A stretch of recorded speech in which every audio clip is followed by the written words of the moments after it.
We go back now to collecting red rocks. A little bit different kind of red rock. The last talk on red rocks a few minutes ago, an hour ago, whatever, was about really hard stuff that you could pound on. I mean, you may break some, but really you could send it through a crusher and you could break it up and you'd have these wonderful hard red crystals.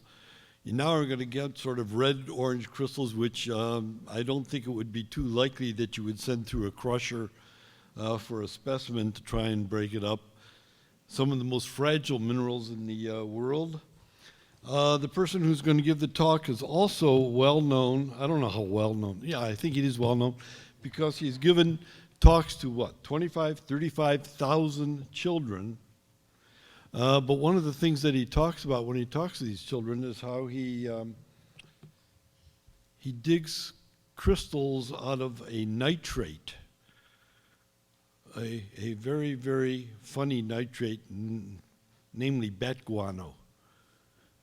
So perhaps he will tell us a little bit about that. So John, talk about the Tasmania and the crocoite.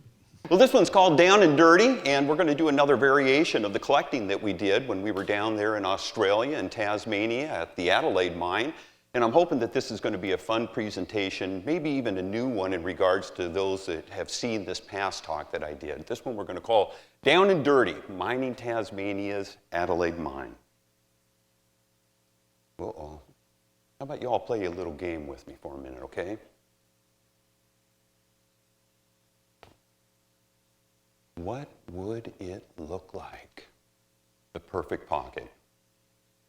You know, when we were down there in Tasmania, the sights that I saw as we were trying to excavate this incredible find, it just got better and better and better. The deeper we went into the pocket, it was about 40 feet long. This was a mammoth occurrence. And it was one of the most awesome experiences I've ever had being able to collect this phenomenal discovery.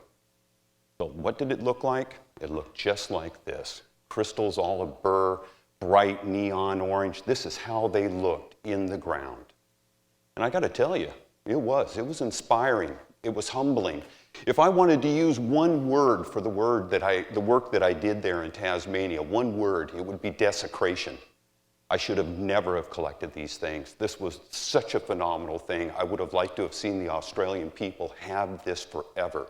But it wasn't going to last. So we were going to take it on out, and we were going to do our very best job. And I've got to tell you, you know, you look on into a pocket like this. This is looking in about 15 feet. How about this one? This was going in about 25 feet.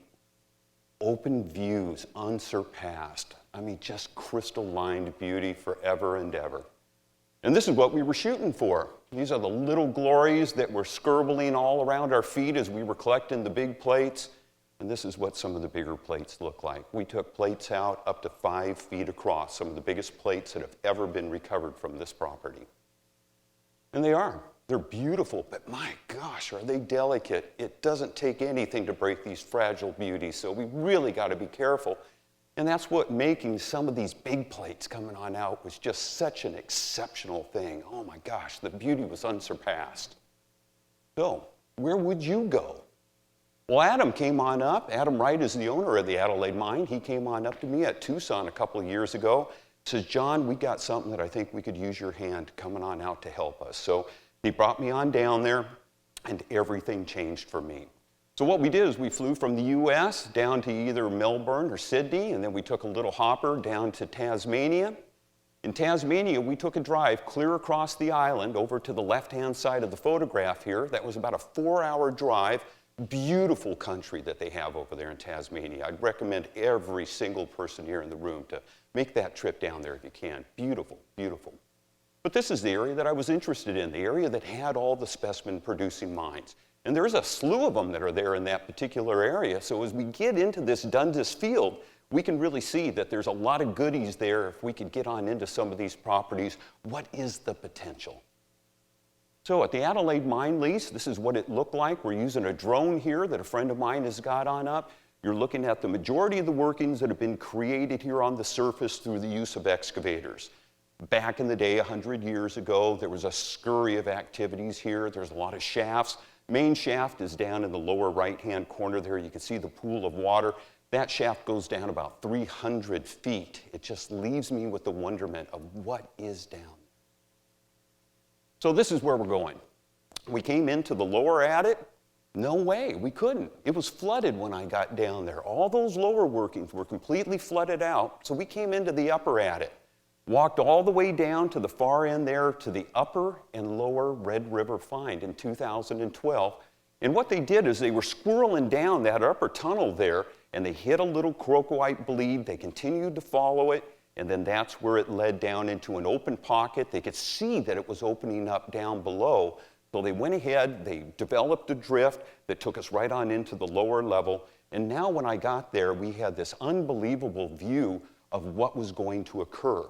Now this is where we're sitting about presently today. We're working on over here, all the furthest extensions over there to the far right are the workings that we did.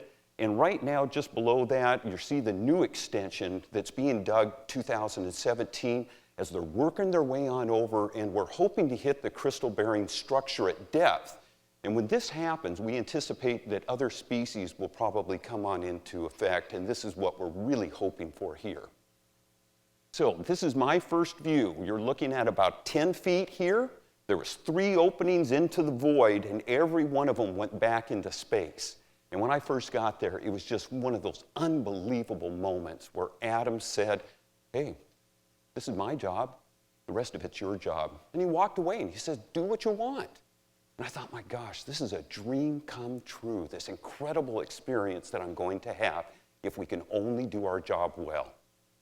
So Bruce Stark, he was the guy that I worked with mainly while we were down here. I've never worked with another individual who was actually just dead spot on with my thoughts too.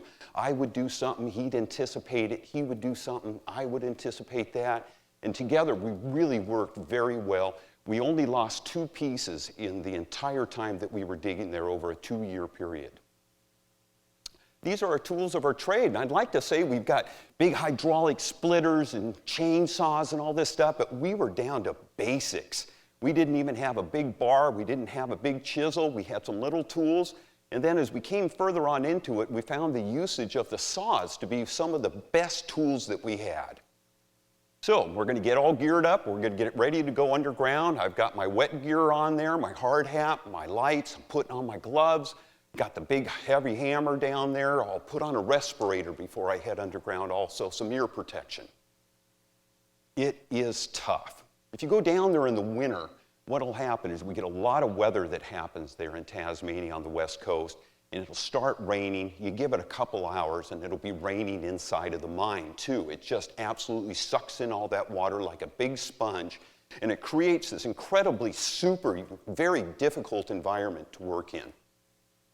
Constant companions, if we're going to talk about the tools, is my screwdriver, trusty screwdriver. We take this everywhere, and it is one of my main tools that I'm always going to use. Hammers and chisels, these are the bread and butter tools that we're going to use while we're inside and we're trying to recover these things. But of course, being that crocoite is such a fragile mineral, we got to be really careful with the hammer because those vibrations and the shocks of pounding the matrix is going to cause all those crystals to break and fall away. So we really need to be careful. Even though we've got that hammer, it's not going to be one of our most effective tools. We're going to do some barring. We're going to do some wedging here on this big plate that I've got exposed. We've done a back cut on it. We're pressing down on that bar there, and we're going to go ahead and try to pop that right off of its matrix. If it doesn't work, we're going to step on up and we're going to use the saws. These very aggressively edged saws were wonderful to use to cut through the gossan. As we hit areas of unaltered rock, it became very difficult to proceed, but there were so many other areas that rock had completely altered away to the point where we were able to just literally saw right through the matrix. It seemed almost a crime to be able to collect so easily. And this is what it looked like. So I've got a big hanging fin here. The back side of that plate is all covered with beautiful crystals of crocoite. We're going to go ahead and use our saw. We're going to go ahead and relieve it. Then we're going to go ahead and move that away, and we'll pop it and break it free.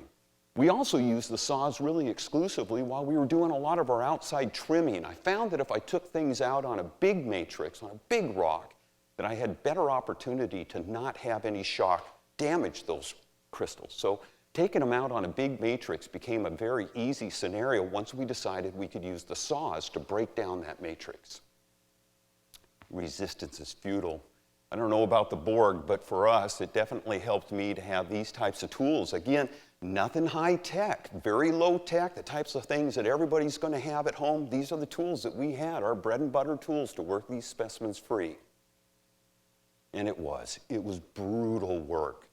On some of the very first big plates that we took on out, the plates themselves were so large that it took us 2.5 weeks to open the drift on up so that we could actually take the crystal plates out of the pocket and get them out of the mine.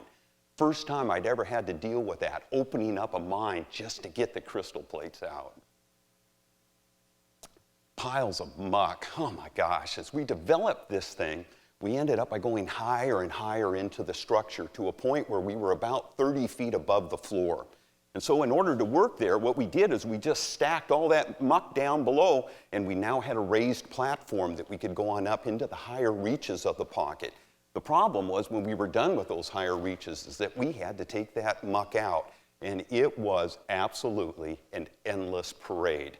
These muscles are all because of those big old, yeah, it was tough. You earned every single day you worked down there. So we got to do what must be done. Here we got a block and tackle set up. In the far, far distance there, you could just barely see the big plate that we're getting ready to bring on out. Here it is a little bit closer right here. It took us several days, 3 days, to bring this plate out of the mine. And this is what it looked like.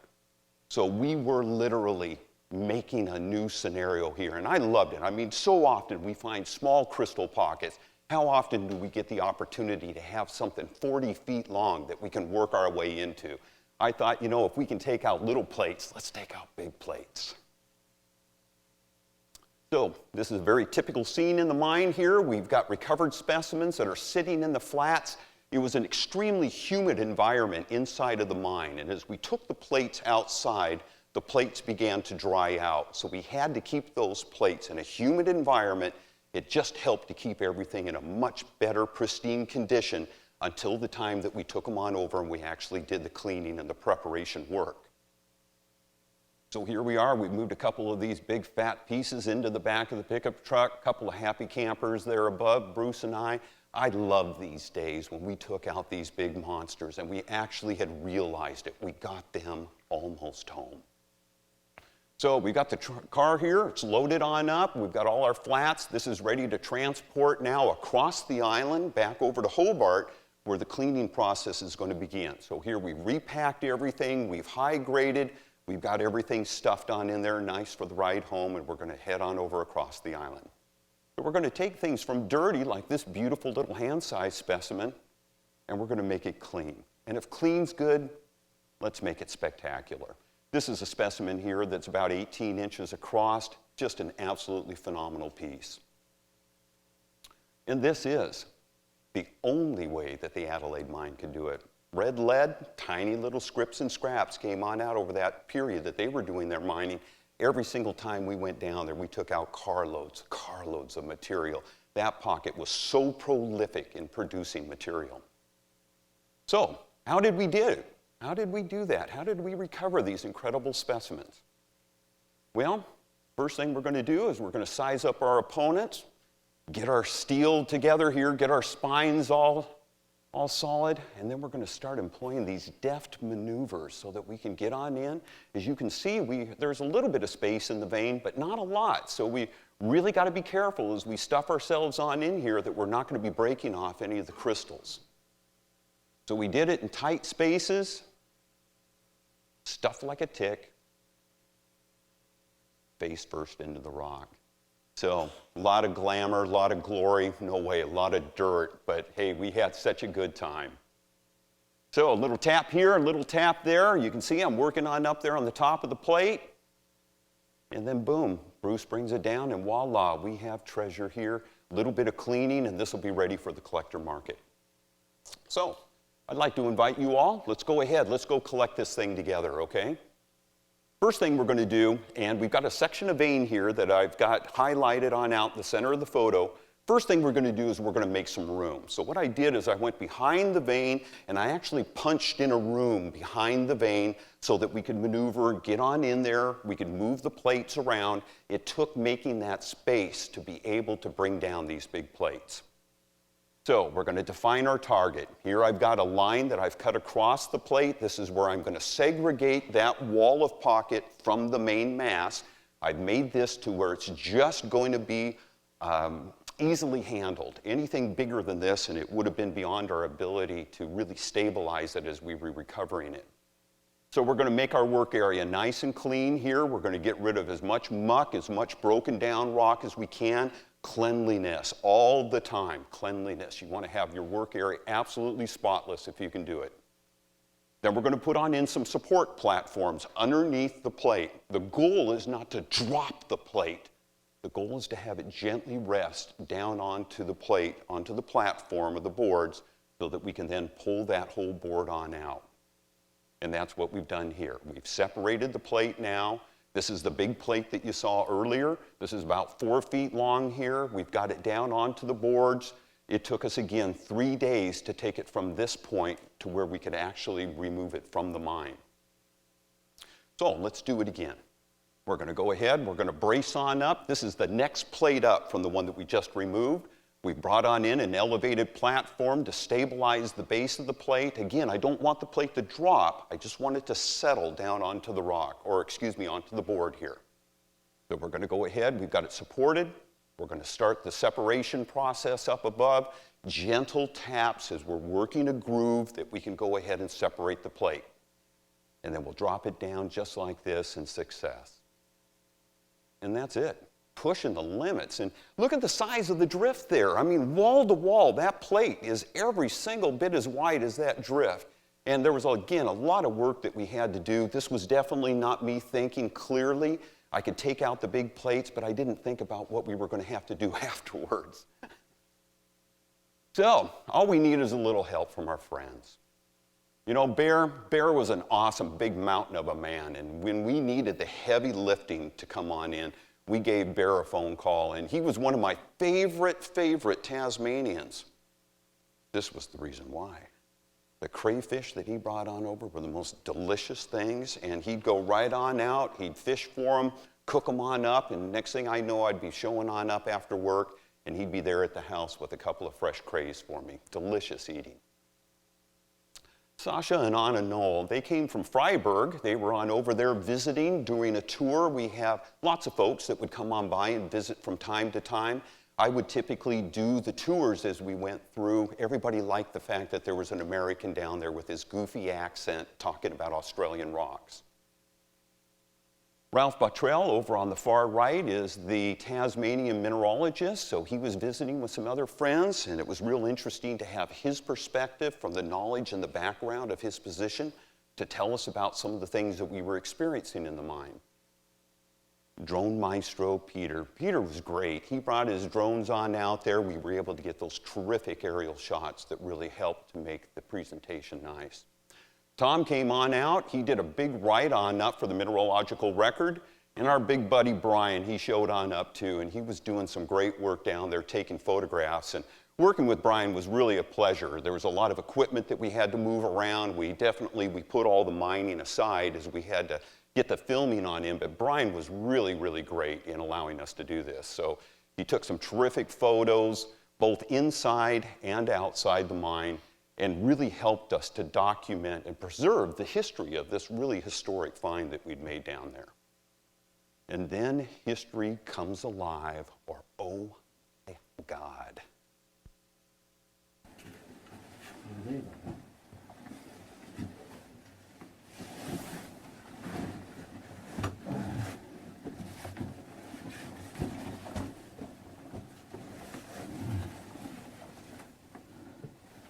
Okay, Bruce.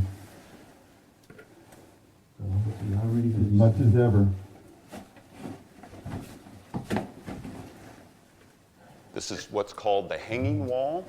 We're getting ready to move a plate. We think it's going to be pretty small, but just in case, we put some supports down at the far left end. It's coming. So did you see where it was cracking? No, I can hear it right here in front You of me didn't see, now. but you didn't see where it was. No, not Let's go yet. have a look. Trying to define No, I just trying to- what's going okay, to go come ahead. down and how we're going to best hold it to keep it from falling. Shit, we've got a big fucking hanger off the end here. One point.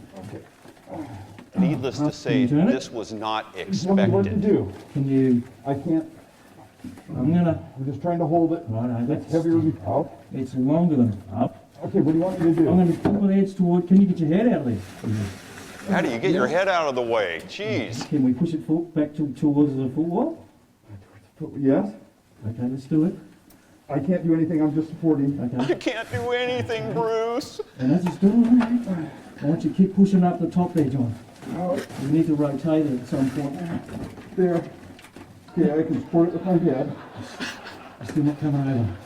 Boy, this is really going to shoot what you guys think about me and what I do, isn't it? Okay, we can take this down. Yeah, and we better because this end piece might snap off. Okay, On. go ahead. Have you got it? Take it Of course, down to this my was knee. all Take it on my planned. knee. This was just done for the video. Oh, shoot, it's long. It's long. Okay, okay, I got, Didn't expect that. Yay! okay. How Can you hold about, it? right? I'm getting the board. Okay, all I right, think we next. just need to, yeah, put it on there. Right. Yeah. Cool. Okay. The thing that I think is real important is notice the bantering that's going back and forth from Bruce and I as we're trying to work this thing out. Okay, is anything else falling? Always a good question to ask. Jesus, it is a clean break. Oh my God. Okay, let's put this up on top of the wheelbarrow. I'll hold it. Wait. Be careful, don't hit the shelf. Above your head, that's got the camera on it, there's a board. Man, this thing is long. Yeah. I'm only going to use the one wide one. Because it's Okay, got that wide piece. yeah, don't That's sweat. really nice in that recess. Okay, just lift up that end, or are we gonna take the whole piece and try to hold it? I was worried about it breaking. Yes, I'm taking it about here.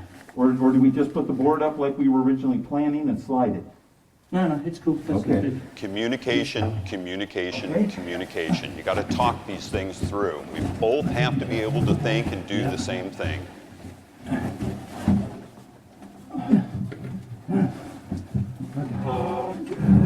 Let's hold the board at sliding. Oh my gosh, no! Wait. Let me help you. Don't run.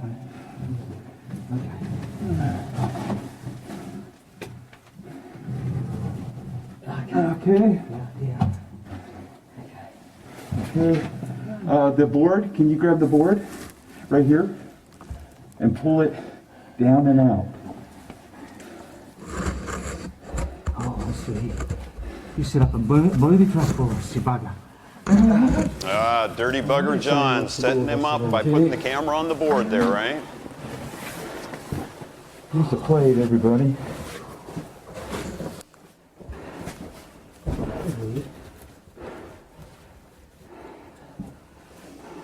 Don't worry about all the deep breathing, that's just me. Full length of the wheelbarrow, long.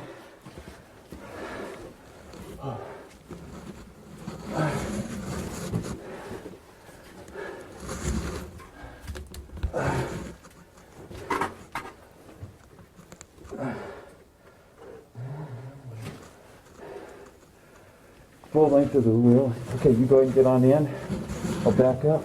Get a little bit of film and you taking a look.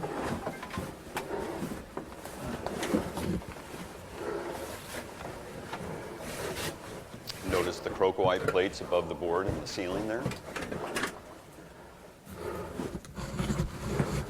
This is the area right up above my head here where the piece came from. Starting over here, breaking all across this entire distance.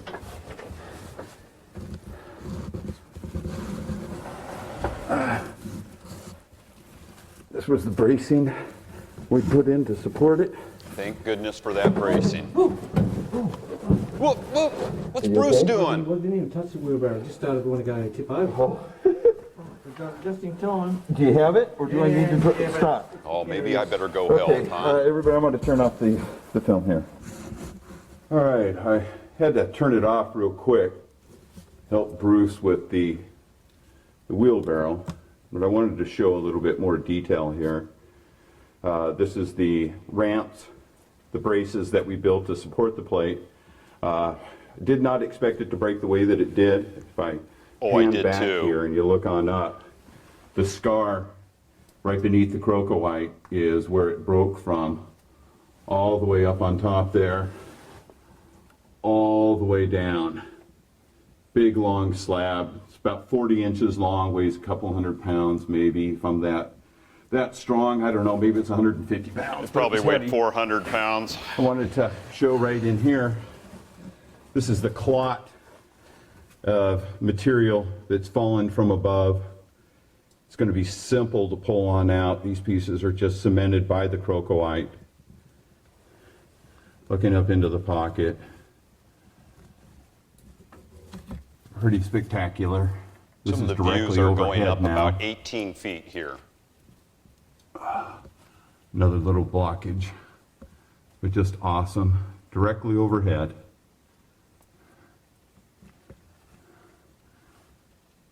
Stalactites hanging right there on the hanging wall to your right. More in the distance. Again, just looking at Just meter after spectacular. meter. A lot of treasure waiting This to is be all grabbed. directly overhead. We'll probably go after this big wall plate here that I'm focusing on here on the right-hand side next. Take out the brace, continue down, and take out some of these pieces. Real nice little clot of crystals just waiting to be recovered. All right, how about that, right? I mean, all we see is these two-dimensional photographs, and now we get a three-dimensional video that we can kind of see what it was like. I really wished everybody in the room could have had that opportunity to visit. It was just phenomenal every single day. So now you know how we did it. This is the plate that came on out. Pretty miraculous that this thing landed on my head. If you wonder if I'm slow, we all know why now, okay? What an adventure it's been. Thank you all very much. It's been a pleasure.